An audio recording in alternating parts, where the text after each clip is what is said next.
Enfin, c'est arrivé que Aliko Dangote sort pour parler, pour demander aux milliardaires africains, surtout nigériens, d'investir au Nigeria. Vous savez que le Nigeria possède l'une des plus grandes communautés millionnaires en Afrique.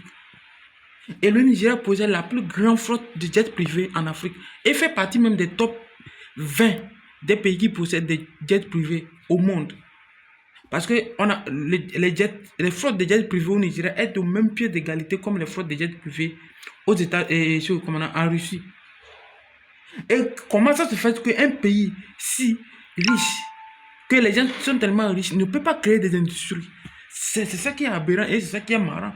Et d'un côté, lui, là, il est sorti de son tir, que c'est trop. Parce qu'une fois, il a fait les déplacements. Souvent, quand ils arrivent aux aéroports, il n'arrive pas à trouver des hangars pour garer son avion, pour atterrir ses problèmes. Parce qu'il y a les jets privés partout.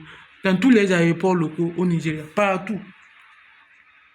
C'est parce qu'il y a les riches, il y a les gens qui ont pillé le pays, il y a les gens aussi qui sont riches parce que ils font du business à l'extérieur du pays. Et au lieu d'investir au Nigeria, ou bien quand ils gagnent des bénéfices, au lieu d'investir ces sommes dans l'industrialisation, dans les activités, alors ils préfèrent acheter les Rolls-Royce, des grandes voitures, et tout ça. Et ça fait que la jeunesse, s'il y a de la criminalité, parce que à cause de ça, donc il faudra que ces riches-là créent de la richesse, hein, de l'emploi pour baisser la criminalité au Nigeria. Et il a parfaitement raison. S'il y a de la criminalité, c'est à cause de ça. Imagine que ces gens-là arrivent à créer, exploiter, au moins, à créer des grandes fermes de plus de 1000, 200 000, 400 000 ou bien 500 000 hectares au Nigeria, voire 1 million d'hectares.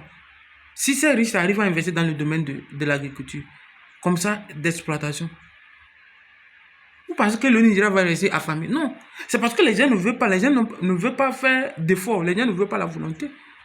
Les gens n'ont pas la volonté de faire d'efforts, ils ne veulent pas. Et les gens pensent que, parce que nous, en Afrique, l'argent est devenu comme quelque chose qu'il faut utiliser, garder, il faut acheter les moyens pour que les gens savent que tu as. Non, c'est ça qui fait qu'on reste toujours pauvre et nous allons demeurer pauvres. Il y a les riches en Afrique. Mais comment investir là, c'est ça leur problème. Comment créer des emplois pour les autres, c'est ça leur problème. Et la majorité aussi, il y a des gens qui sont des importateurs. Ce ne sont pas des businessmen, ils n'ont rien. C'est-à-dire, quand ils pensent à investir, à créer, ils pensent au risque et ne veulent pas. Oui, ce ne sont pas des professionnels. Ce ne sont pas des professionnels, ce ne sont pas des milliardaires professionnels. C'est les gens qui n'ont pas allé à l'école, qui ont fait des business depuis longtemps. Et eux, leur problème, c'est de protéger leur argent. Alors que ceux qui arrivent à créer des emplois, c'est les gens qui connaissent, qui connaissent bien les profits d'investissement. Ça, c'est clair. Donc, d'un côté sorti, il a dit non, les Nigériens doivent arrêter.